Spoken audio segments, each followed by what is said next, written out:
থাকবো না তো বদ্ধ করে দেখবো এবার জগৎটারে কেমন করে ঘুরছে মানুষ যুগান্তরে ঘূর্ণি পাকে। হ্যাঁ, কথাটা যেমন কবিতাতে বলেছিল তেমন ঠিক বাস্তব চিত্র দেখতে গেলে আসতে হবে আমাদের চান্দের কান্দির ইউনিয়নে। চান্দের কান্দির ইউনিয়নে একটি গুরুত্বপূর্ণ রাস্তা দেখেন, এই যে রাস্তার অবস্থা বেহাল। এত সুন্দর একটা ব্রিজ যদি এভাবে ভেঙে পড়ে যায় তাহলে এখানে কে দায়ী? এর জন্য কে নিতে পারে দায়ীভার? তাহলে এখানে কার গাফলতি চলছে? এটা কি আমাদের ইঞ্জিনিয়ার সাহেবের, না যারা ব্রিজের কাজ করছে তাদের? তাহলে আমাদের কাজকর্ম দিয়ে আমাদের ইঞ্জিনিয়াররা থাকে কোথায়? তারা কিছু টাকার বিনিময়ে ইঞ্জিনিয়াররা তাদের মুখ বদ্ধ করে তাদের ইচ্ছা মতো তারা কাজ করে চলে যায়। এটা হলো চান্দের কান্দি ইউনিয়নের একটি গুরুত্বপূর্ণ রাস্তা। ওই পারে লোক ওই পারে যেতে পারে না।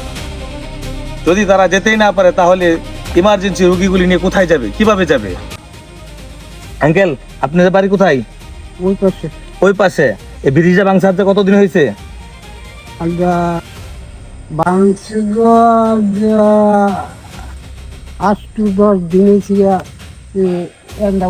করে আসি। হ্যাঁ হ্যাঁ।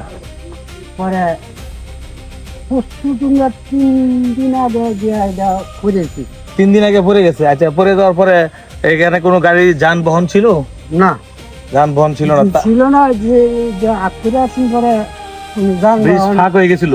না, আমরা নিষেধ করে দিচ্ছি। আচ্ছা, তারপর এই ব্রিজ ভাঙছে আজ পর্যন্ত কোনো উপজেলা থেকে বা ওই কোনো দায়িত্বশীল কোনো লোক আসছে ব্রিজের কাজ করার জন্য?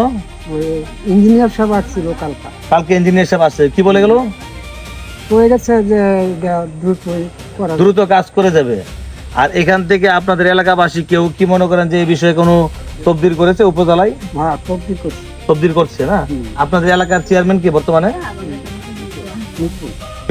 মিতুল চেয়ারম্যান সাহেব কি আপনার এই ব্রিজের বিষয়ে কোনো কথা বলছে? হ্যাঁ, দিল্লি আইতেছে। আপনার এলাকার মেম্বার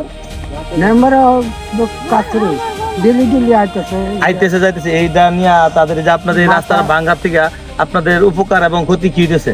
বহুত ক্ষতি হইতেছে। এই মাদ্রাসার এবং স্কুলের ছেলে মেয়ে আসা যাওয়া কষ্ট হইতেছে।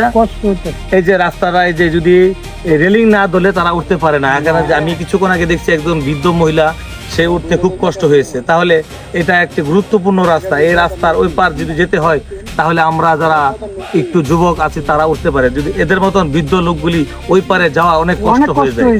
হ্যাঁ, অনেক কষ্ট, ওই যে আর কষ্ট।